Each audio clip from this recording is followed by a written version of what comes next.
Hi ನಮಸ್ಕಾರ ಸ್ನೇಹಿತರೆ, ಎಲ್ಲ ಹೇಗಿದ್ದೀರಿ? ನಾನಂತೂ ಸೂಪರ್ ಆಗಿದ್ದೀನಿ ಸ್ನೇಹಿತರೆ. ನಾವು ಪ್ರತಿ ಸಲ ಒಂದೊಂದು ಪುಣ್ಯಕ್ಷೇತ್ರಗಳ ದರ್ಶನವನ್ನು ಮಾಡ್ತಾ ಇದ್ದೀವಿ.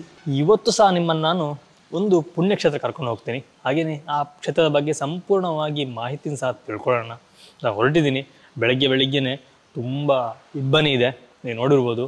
ನೋಡಿ, ತುಂಬ ಇಲ್ಲಿ ಇಬ್ಬನಿ ಕಾಣ್ತಾ ಉಂಟು. ಈ ಇಬ್ಬನಿ ನಡುವಲ್ಲಿ ಒಂದು ಹೊರಗೆ ಹೋಗೋದಂದರೆ ತುಂಬ ಖುಷಿ ಅನಿಸುತ್ತೆ. ಅದು ಬೈಕಲ್ಲಿ ಸೈಕಲಲ್ಲಿ ತುಂಬ ಖುಷಿ ಅನಿಸುತ್ತೆ. ಬನ್ನಿ, ನಾವು ಆ ಪುಣ್ಯಕ್ಷೇತ್ರ ಯಾವುದು ಅಂತ ನೋಡೋಣ.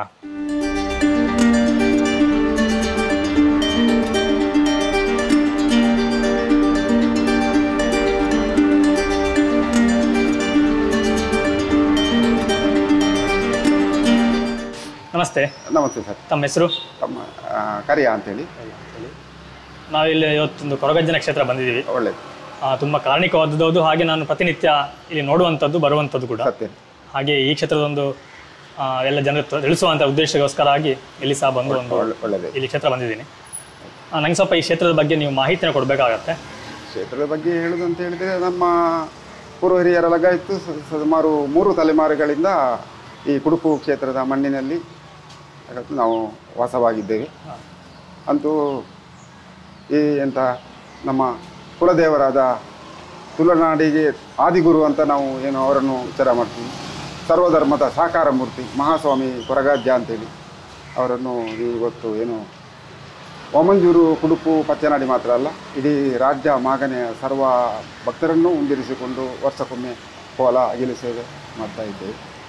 ನಮ್ಮ ಪೂರ್ವ ಹಿರಿಯರು ಯಾವ ಕಾಲದಲ್ಲೇ ಅವರನ್ನು ನಂಬಿ ಆರಾಧಿಸಿಕೊಂಡು ಬಂದಿರಂತೆ ನಮಗೆ ಅದರ ಬಗ್ಗೆ ಏನು ತಿಳುವಳಿಕೆ ಇಲ್ಲ. ಆದರೆ ಕೂಡ ನಾವು ಹೂವು ಹಾಕುವಲ್ಲಿ ಹೂವಿನ ಹೆಸಲು ಹಾಕಿಕೊಂಡು ಆರಾಧನೆ ಮಾಡಿಕೊಂಡು ಬರುವಂಥದ್ದು ನಮ್ಮ ಪದ್ಧತಿಯಾಗಿದೆ. ಮತ್ತು ಕ್ರಮಗಳು ನಮ್ಮದು ವಿಶೇಷ ಹಾಗೇನಿಲ್ಲ. ಬೆಳಿಗ್ಗೆ ಒಂದು ಪೂಜೆ, ಸಾಯಂಕಾಲ ಒಂದು ಪೂಜೆ, ಮತ್ತು ಸಂಕ್ರಮಣಕ್ಕೆ ಸಂಜೆ ನಾವು ಸಂಕ್ರಮಣ ಪೂಜೆ ಅಂತೇಳಿ ವಿಶೇಷವಾಗಿ ಪೂಜೆ ಮಾಡ್ತೀವಿ. ಮತ್ತು ಭಕ್ತರ ಹರಕೆಯ ಗೆಲ್ಲಿಸ್ತೇವೆ. ಅಂತೂ ಮೊದಲು ಇಲ್ಲಿ ಕುಡುಪು ಗ್ರಾಮ ದೇವಸ್ಥಾನದ ಈ ತುಳುವಲ್ಲಿ ತೆನ್ಕಾಯಿ ಭಾಗ ಅಂತ ಹೇಳ್ತಾರೆ. ಅದಕ್ಕೆ ಅಲ್ಲಿ ಸುಮಾರು ಒಂದು 5 ಪಾಲು ಅಥವಾ 5 ಮನೆ ಅಲ್ಲಿ ಹಿರಿಯರು ಇದ್ದಂಥ ಕಾಲ. ನಮ್ಮ ಕುಡುಪಜ್ಜ ಅಂತ ಹೇಳುವವರಿಗೆ ಇವತ್ತೇನು ಸುಬ್ರಾಯ ದೇವರು ಸಿಕ್ಕಿದಂಥ ಒಂದು ವಾತಾವರಣವನ್ನು ಅವರು ನಮ್ಮ ಹಿರಿಯರು ಹೇಳ್ತಾ ಬರ್ತಾ ಇದ್ದರು. ಹಾಗೆ ಕೊರಗೆರೆ ಪಲ್ಕೆ ಅಂತೇಳಿ, ಅದು ಬಹುಶಃ ಪಚ್ಚನಾಡಿ ಗ್ರಾಮಕ್ಕೆ ಬರ್ತದೆ ಅಂತ ಕಾಣ್ತದೆ. ಅಲ್ಲಿ ಒಂದು 5 ಮನೆಗಳು. ಮತ್ತು ಇಲ್ಲಿ ಕುಡುಪಿಗೆ ಸಂಬಂಧಪಟ್ಟ ಈ ಒಂದು ದೇವರ ಪದವು ಅಂತ ಹೇಳುವಂಥ ಈ ಮಣ್ಣಿನಲ್ಲಿ ಸುಮಾರು ಒಂದು 15 ಮನೆಗಳು ಹಿರಿಯರೆಲ್ಲ ಇದ್ದಂಥದ್ದು. ಹಾಗೆ ಇಲ್ಲಿ ಕೊರಗಜ್ಜನ ಗುಡಿಯಾಗಿ ಎಷ್ಟು ವರ್ಷಗಳು ಕಳೆಯಿತು ನಿಮ್ಗೆ ಗೊತ್ತಿರುವ ಹಾಗೆ? ಹಿರಿಯರು ಒಂದು ಮಣ್ಣಿನ ಒಂದು ಕಟ್ಟೆ ಮಾಡಿ ಅದರಲ್ಲಿ ಆರಾಧನೆ ಮಾಡ್ಕೊಂಡಿದ್ರು. ಕ್ರಮೇಣ ಒಬ್ಬರು ಭಕ್ತರು ಅದು ಸೇವೆಯ ರೂಪದಲ್ಲಿ ಗುಡಿಯನ್ನು ನಿರ್ಮಾಣ. ಎಷ್ಟು ವರ್ಷಗಳ ಹಳೆಯದು ಗುಡಿ ಇತ್ತು ಮೊದಲು ಇದ್ದಿದ್ದು?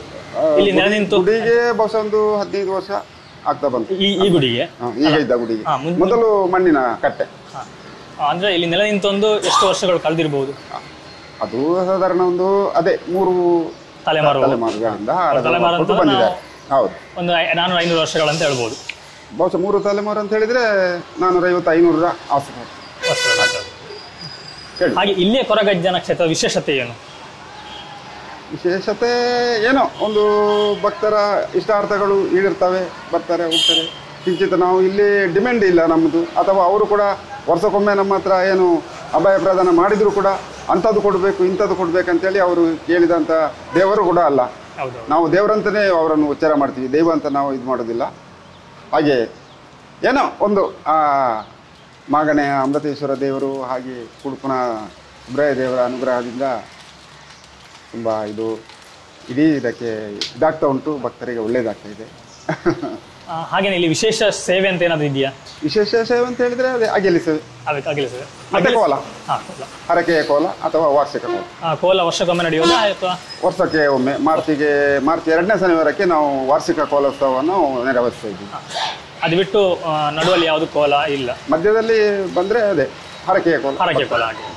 ಮತ್ತೆ ವಿಶೇಷವಾಗಿ ಪೂಜೆ ಅಂತ ಏನಾದ್ರು ಈ ಸಂಕ್ರಾಂತಿ ಹಾಗೆ ವಿಶೇಷವಾಗಿ ಕೆಲವರು ಮಾಡ್ತಾರೆ, ಹೂವಿನ ಪೂಜೆ ಮಾಡ್ತಾರೆ, ಅಥವಾ ಅಗಿಲ್ ಸೇವೆ ರಾಶಿಯಲ್ಲೇ ನಾವು ಮಾಡೋದು ಟೋಟಲ್ ಆಗಿ ಸಾಮೂಹಿಕವಾಗಿ.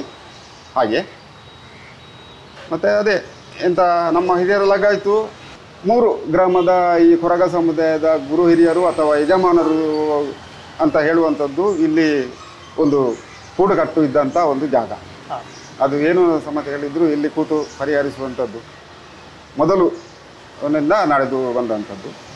ಮತ್ತು ಇಲ್ಲಿ ಏನು ಗ್ರಾಮ ದೇವರ ಷಷ್ಠಿಯ ಮಹೋತ್ಸವಕ್ಕೆ ಮುಂಚಿತವಾಗಿ ಪಂಚಮಿಯ ಮುಂಚಿನ ದಿನವೇ ಎಲ್ಲರೂ ಇಲ್ಲಿ ಒಟ್ಟಾಗಿ ಇಲ್ಲಿ ಒಂದು ಕೂಡುಗಟ್ಟ ಅಂತೇಳಿ ಉಂಟು. ಆ ಕೂಡುಗಟ್ಟದಲ್ಲಿ ಮಾಡಿ ದೇವರನ್ನು ಹರಕೆ ಮಾಡಿಕೊಂಡು ದೋಲು ಮೂಲಕ ನಮ್ಮ ಹರಕೆ ಸೇವೆಯನ್ನು ದೇವರಿಗೆ ಒಪ್ಪಿಸುವಂಥ ಒಂದು ಪದ್ಧತಿ ಹಿಂದಿನಿಂದ ಇದೆ.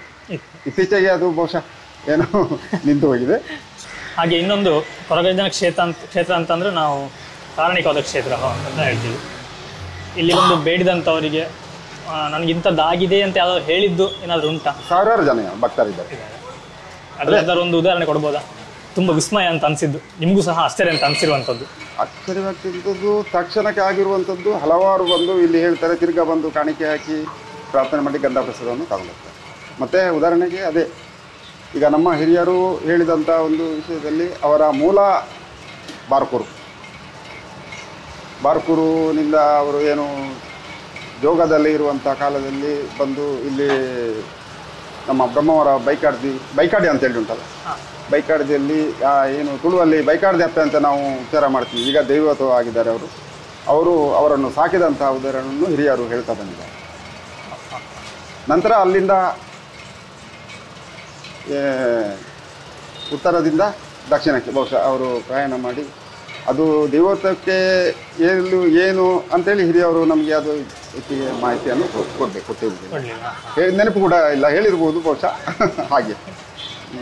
ಇನ್ನೊಂದು ಇದು ತುಂಬ ಜನ ಕೇಳಿರುವಂಥ ಒಂದು ಪ್ರಶ್ನೆ ಸಹ ಹೌದು. ನಾರ್ಮಲ್ ಆಗಿ ನಾವು ದೇವಸ್ಥಾನಕ್ಕೆ ಹೋದರೆ ಕೆಂಪು ಗಂಧ ಕೊಡುವಂಥದ್ದು ಒಂದು ಪದ್ಧತಿ. ಬಟ್ ಕೊರಗಜ್ಜನಿಗೆ ಕರಿಗಂಧ ಅಂತ ಯಾಕೆ, ಅದು ಆ ಪದ್ಧತಿ ಹೇಗೆ ಬಂತು ಅಥವಾ ಏನಾದರೂ ಗೊತ್ತಾ? ಅದು ಹಿರಿಯರು ಮಾಡ್ತಾ ಬಂದಿದ್ದಾರೆ, ಅದರ ಹಿನ್ನೆಲೆಯನ್ನು ಹಿರಿಯರು ಕೂಡ ನಮಗೆ ಮಾಹಿತಿ ಹಾಗೆ ಎಂಥದ್ದು ದೇವರಿಗೆ ಅದು ಕರಿಗಂಧ ಅಂತ ಹೇಳುವಂಥದ್ದನ್ನು ಹಿಂದಿನವರು ಮಾಡ್ಕೊಂಡು ಬಂದಂಥ ಪದ್ಧತಿಯನ್ನೇ ನಾವು ಮುಂದುವರಿಸಿಕೊಂಡು ಬರ್ತಾ ಇದ್ದೇವೆ. ಹಾಗೆ ಇಲ್ಲಿ ಭಕ್ತಾದಿಗಳು ಬರಬೇಕಾದ್ರೆ ಇಲ್ಲಿ ಒಂದು ಅಡ್ರೆಸ್ ಅನ್ನು ಕರೆಕ್ಟಾಗಿ ಹೇಳಿ, ಎಲ್ಲಿಗೆ ಬಂದು ಇಲ್ಲಿ ಬರಬೇಕಾಗತ್ತೆ? ಇಲ್ಲಿ ಸರ್ವ ಭಕ್ತರು ಬರುವಂಥದ್ದಕ್ಕೆ ಈಗ ಕಾರ್ಕಳದಿಂದ ಬರುವುದಾದರೆ ಅದೇ ನಮ್ಮ ಈಗ ಹೈವೇ ಉಂಟು, ಓಮಂಜೂರು ಮೂಲಕ ಈ ಕಡೆ ಮಂಗಳೂರಿಂದ ಬಂದರೆ ಕುಲಶೇಖರದಿಂದ ಕ್ರಾಸ್ ಆಗಿ ಬರುವುದು. ಈ ಕಡೆಯಿಂದ ಕಾವರು ಬೋಂದೆಲ್ಲಿಗೆ ಬಂದು ಪದವಿನ ಅಂಗಡಿ ಮೂಲಕ ಈ ಊರಿನ ಹೆಸರು ಮಂಗಳ ಜ್ಯೋತಿ ಅಥವಾ ದೇವರ ಪದವ? ಮೂಲತಃ ದೇವರ ಪದವು, ಈಗ ಏನು ಮಂಗಳ ಜ್ಯೋತಿ ಅಂತ ದೇವರ ಪದವು ಅಂತ ಹಿಂದಿನವರು ಹೇಳ್ತಾ ಇದ್ರು. ಹೌದು. ಆಗಲಿ. ಮತ್ತೊಂದು ಮುಖ್ಯವಾದ ವಿಷಯ ಸರ್, ಅದು ಇಲ್ಲಿ ಅನಾದಿ ಕಾಲದಿಂದಲೂ ಸರವು ಬಿಡುವಂಥ ಪದ್ಧತಿ ಇಲ್ಲ. ಅಂದರೆ ಅವರ ಅಪ್ಪನ ಪ್ರಕಾರವೇ ಇವತ್ತು ಸಿಗಲ್ಲ. ಮತ್ತು ನಮ್ಮ ಹಿರಿಯರು ಅಮೃತ ಅಂತೇಳಿ ಒಂದು ಗ್ಲಾಸ್ ಕಳ್ಳು ಇಡುತ್ತಿದ್ದು, ಸೇಂದಿಯನ್ನು ಇಟ್ಟಿದ್ರು. ಮತ್ತು ಗುಡ್ಡದ ಹೂವು, ಕೇಬಲ ಹೂವು ಅಂತ ನಾವು ತುಳುವಲ್ಲಿ ಹೇಳ್ತೀವಿ, ಆ ಹೂವು, ಎಲೆ, ಅಡಿಕೆ ಇಷ್ಟನ್ನು ಅವರಿಗೆ ನಾನು ಇನ್ನೊಂದು ಕೇಳಬೇಕಂತಂದ್ರೆ, ನಾನು ಕೊರಗಜ್ಜನ ಅಸಾರ ಅಂತ ಬರುತ್ತೆ. ಅಸಾರ ಅಂದ್ರೆ ಶೇಂದಿಯ ಅಂದ್ರೆ ಎರಡು ಕೂಡ ಸೇರ್ತದೆ. ಅಲ್ಲ, ಎರಡಂತಲ್ಲ, ಉದಾಹರಣೆಗೆ 3 ಕೂಡ ಆಗ್ತದೆ. ಅಸಾರ ಬೊಂಡದ ಅಸಾರ ಅಂತ ಕೂಡ ಅದಕ್ಕೇನೆ ಹೇಳುದು. ಬಾಜಲ್ ಅಂತ ಹೇಳಿದ್ರೆ ಅದು ನಾವು ಬಾಜಲ್ ಅಂತ ಹೇಳ್ತೀವಿ, ಹಾಗೇನೆ ಅಸರ್ ಅಂತ ಹೇಳಿದ್ರೆ ಆ ರೀತಿಯ ಒಂದು ಶಬ್ದ. ಆದ್ರೆ ಇವತ್ತು ಅಸಾರ ಅಂತ ಹೇಳುವುದು ಸರಗು ಬಗ್ಗೆ ಮಾತ್ರ ಮೀಸಲಾಗಿದೆ. ಅದು ತುಂಬಾ ಜನಕ್ಕೆ ಅದೊಂದಿದೆ, ಅಸಾರ ಅಂತಂದ್ರೆ ಏನು ಅನ್ನೋದು, ಸಾರಾಯ ಅಥವಾ ಶೇಂದಿಯ ಅಂತ. ನಿಜವಾಗಿ ನೋಡ್ಲಿಕ್ಕೆ ಹೋದ್ರೆ ಸಿಯಾಳ ಅಸಾರದಲ್ಲಿ ಸೇರುತ್ತೆ ಬೊಂಡ.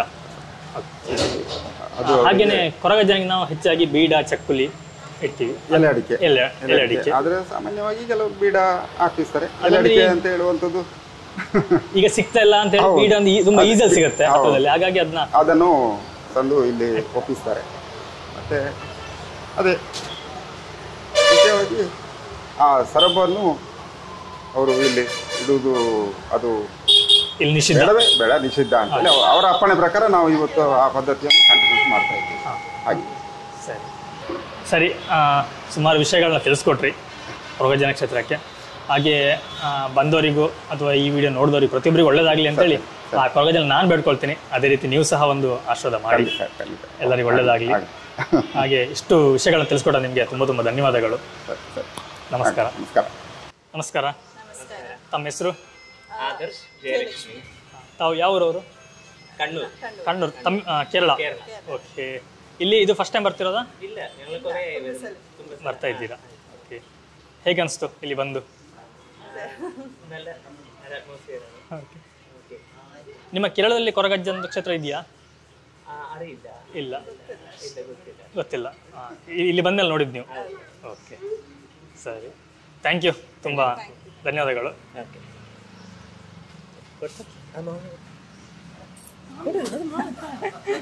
ಥ್ಯಾಂಕ್ ಯು, ಬಾಯ್. ಸ್ನೇಹಿತರೆ, ಪುಣ್ಯಕ್ಷೇತ್ರವನ್ನು ನೋಡ್ಕೊಂಬಂದ್ವಿ. ನಿಮ್ಗೆ ಹೇಗನ್ನಿಸ್ತು ಈ ಪುಣ್ಯಕ್ಷೇತ್ರ?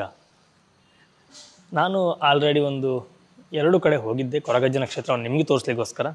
ಹಾಗೆ ಇವತ್ತು ಸಹ ಕೊರಗಜ್ಜನ ಕ್ಷೇತ್ರವನ್ನು ನಿಮಗೆ ನಾನು ತೋರಿಸಿದ್ದೀನಿ. ಹಾಗೆಯೇ ಇಲ್ಲಿ ಬರುವಂತಹ ಹಿನ್ನೆಲೆಯನ್ನು ಸಹ ನಿಮ್ಗೆ ನಾನು ತಿಳಿಸಿದ್ದೀನಿ. ಈ ವಿಡಿಯೋ ನಿಮಗೆ ಹೇಗೆ ಅನಿಸ್ತು ಅನ್ನೋ ನನಗೆ ಕಮೆಂಟಲ್ಲಿ ತಿಳಿಸಿ. ಹಾಗೆಯೇ ಈ ವಿಡಿಯೋ ಇಷ್ಟ ಆಗಿದ್ರೆ ಒಂದು ಲೈಕ್ ಕೊಡಿ. ಹಾಗೆ ಚಾನಲ್ಗೆ ಸಬ್ಸ್ಕ್ರೈಬ್ ಮಾಡಲಿಕ್ಕೆ ಇಷ್ಟ ಇದ್ದರೆ ಒಂದು ಸಬ್ಸ್ಕ್ರೈಬ್ ಮಾಡಿಕೊಳ್ಳಿ. ನಮ್ಮ ಮುಂದಿನ ವಿಡಿಯೋಗಳಲ್ಲಿ ಇದೇ ರೀತಿಯ ಹಲವಾರು ಪುಣ್ಯಕ್ಷೇತ್ರಗಳು ಹಾಗೆ ಹಲವಾರು ವಿಷಯಗಳ ವಿಡಿಯೋವನ್ನು ನಿಮ್ಮ ಮುಂದೆ ನಾನು ತರ್ತಾ ಇರ್ತೀನಿ. ನಿಮಗೂ ಸಹ ಎಲ್ಲಿ ಏನಿದೆ ಅನ್ನೋದನ್ನ ತಿಳ್ಕೊಂಡಾಗುತ್ತೆ. ಹಾಗೆಯೇ ಹಲವಾರು ವಿಷಯಗಳ ಬಗ್ಗೆ ಸಹ ನಿಮಗೆ ಸ್ವಲ್ಪ ನಾಲೆಜ್ ಸಿಕ್ಕಾಗುತ್ತೆ.